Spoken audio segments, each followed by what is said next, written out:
Hi friends, Assalamu alaikum. இன்னைக்கு நம்ம bedside table organization தான் பார்க்க போறோம். இந்த bedside table சிமெண்ட்ல நானே செஞ்சது. ஒரு vintage ஸ்டைல்ல இருக்கக்கூடிய இந்த bedside table நான் எப்படி ஆர்கனைஸ் பண்ணிருக்கேன்றதை இன்னைக்கு காட்ட போறேன். சிமெண்ட்ல எப்படி நான் இந்த bedside table செஞ்சேன்றதை பத்தி டுட்டோரியல் வீடியோ கூட நம்ம சேனல்ல இருக்கு. விரும்புறவங்க அதையும் போய் பாருங்க.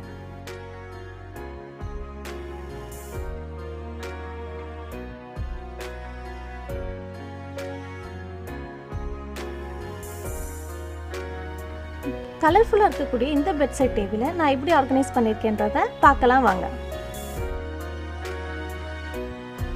இந்த டேபிளோட மேல் பகுதியில் ஒரே ஒரு டிஃப்யூசர் மட்டும் வச்சிருக்கேன்.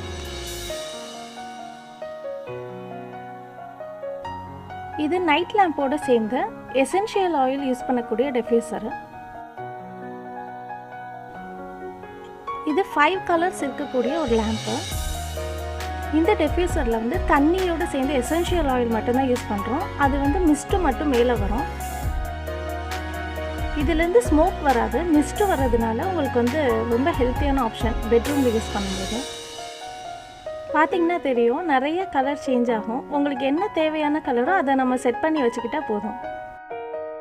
இந்த டேபிள் மேலே எப்போவுமே இந்த டிஃப்யூசர் தவிர வேறு எதையுமே நான் வைக்க மாட்டேன்.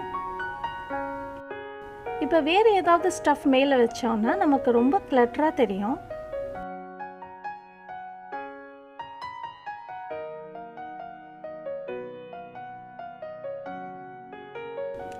இந்த டேபிளில் டோட்டலாக வந்து 2 ட்ரா இருக்கும்.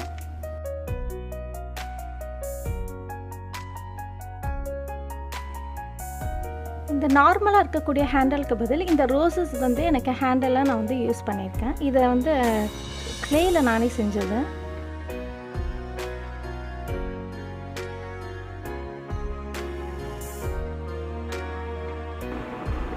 இப்போ நம்ம திங்ஸ் எல்லாத்தையுமே வந்து இந்த மாதிரி பேஸ்கெட் யூஸ் பண்ணிக்கிறணும். நம்ம பேஸ்கெட் கடையில் வாங்கணும்னு கூட அவசியம் இல்லை. இந்த ஃபோனில் இருக்கக்கூடிய இந்த பாக்ஸை நான் வந்து இப்போ பேஸ்கெட்டாக யூஸ் பண்ணியிருக்கேன். இந்த ஃபஸ்ட்டு இருக்கக்கூடிய பேஸ்கெட்டில் வந்து எசென்ஷியல் ஆயில், டிஃப்யூசருக்கு தேவைப்படுற எசென்ஷியல் ஆயில் இது எல்லாமே ஸ்டோர் பண்ணியிருப்பேன். அதோடு இந்த ஆக்ஸ் ஆயில், அப்புறம் விக்ஸ், இந்த மாதிரி பொருள் கூட இந்த பாக்ஸில் தான் நான் வந்து ஸ்டோர் பண்ணி வச்சுருக்கேன்.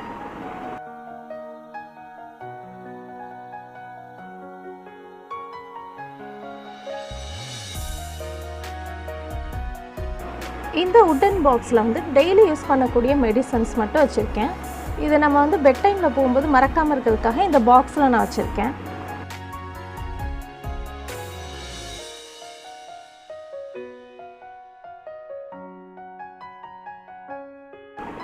இந்த 3வது பாக்ஸில் ஹேர் கிளிப்ஸும் அப்புறம் ஒரே ஒரு பென்னும் வச்சுருக்கேன்.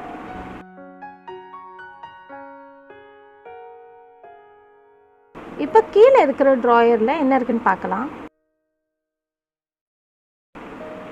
இங்கே ஒரு பாக்ஸ் இருக்குல்ல, அந்த பாக்ஸில் வந்து சார்ஜரு, அப்புறம் வந்து ஓடமாஸ் மாதிரி மஸ்கிட்டோ ரெப்லன்ஸ்லாம் இருக்கும்.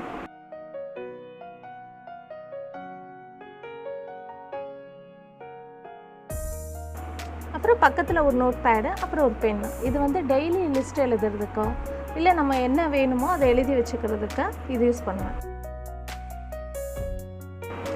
இதுதாங்க என்னோடய பெட்சைட் டேபிளோட ஆர்கனைசேஷன். உங்களுக்கு பிடிச்சிருந்துச்சுன்னா லைக் பண்ணுங்கள், ஷேர் பண்ணுங்கள், சப்ஸ்கிரைப் பண்ணுங்கள், மறக்காமல் கமெண்ட் பண்ணுங்கள். தேங்க்ஸ் ஃபார் வாட்சிங்.